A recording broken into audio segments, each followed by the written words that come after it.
Salut tout le monde, c'est Trifouille. J'espère que vous allez bien. On se retrouve aujourd'hui pour un nouveau type de vidéo sur la chaîne où l'on va analyser certains personnages, arcs ou autres événements de l'univers de One Piece. Pour cette première vidéo analyse, on va s'intéresser aux trois calamités de Kaido, à savoir Jack, Queen et King. À travers cette vidéo, je vais vous montrer qu'ils sont des adversaires redoutables et que pour les vaincre, des power-ups pour les Mugiwara seront nécessaires. Vous êtes prêts? Alors c'est parti pour cette première vidéo analyse sur la puissance des Okanbans.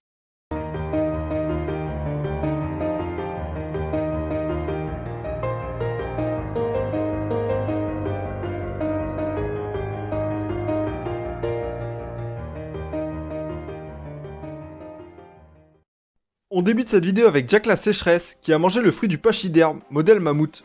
Jack est le premier pirate dans l'histoire de One Piece à avoir une prime s'élevant à 1 milliard de berries. Il apparaît pour la première fois à Zou où il démontre toute sa cruauté en saccageant l'île et en massacrant les Minks. Pendant quelques temps, j'étais du parti qui sous-estimait Jack.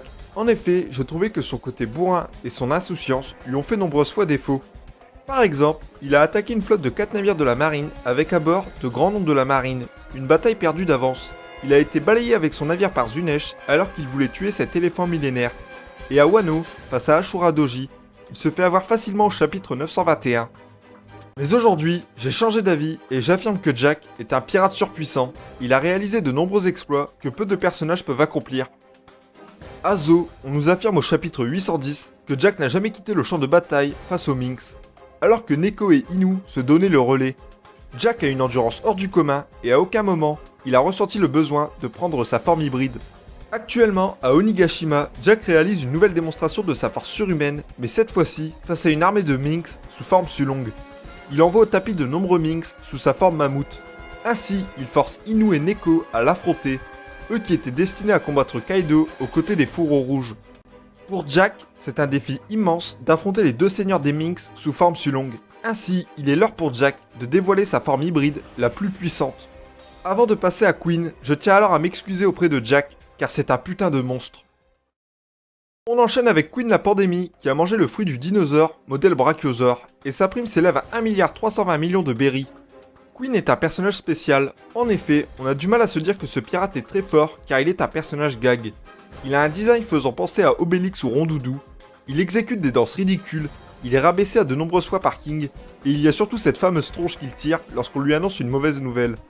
L'ensemble de ces éléments vient faire entrer Queen dans la catégorie des personnages trolls, comme Baggy par exemple, mais contrairement à un Baggy, Queen cache une force terrible. Même si Queen est un personnage qui nous fait beaucoup rire, derrière se cache un pirate sans pitié. Ses plus grands loisirs sont la torture et briser le moral des gens, des plaisirs sadiques. Il ne faut pas oublier également que Queen est un pirate dont la prime dépasse le milliard. On va rappeler quelques faits où Queen a montré qu'il est un pirate surpuissant. Au chapitre 947, il a assommé Big Mom sous sa forme brachiosaure. Plonger un Yonko dans cet état est un exploit, même pour un Okanban. Ensuite, au chapitre 989, il stoppe Luffy et Zoro qui tentent d'accéder au toit sans difficulté. Par conséquent, certes Queen est un personnage comique, mais il est avant tout un bras droit de Kaido. On finit avec King, mais je crois pas qu'on parle de celui-là. On reprend. On finit donc avec King l'incendie, qui a mangé le fruit du dinosaure version pteranodon. Il est sûrement le Kanban le plus fort et le plus intelligent, et pourtant, il est la calamité qu'on a le moins aperçue pour le moment.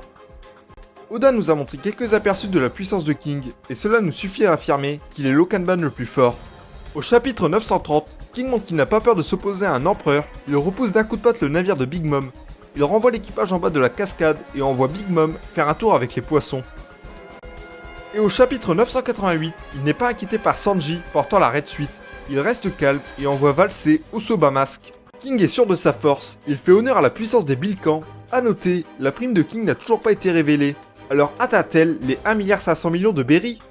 Il est l'Okanban qui sera le plus difficile à vaincre, et comme Jack ou Queen, il n'a toujours pas dévoilé sa forme hybride.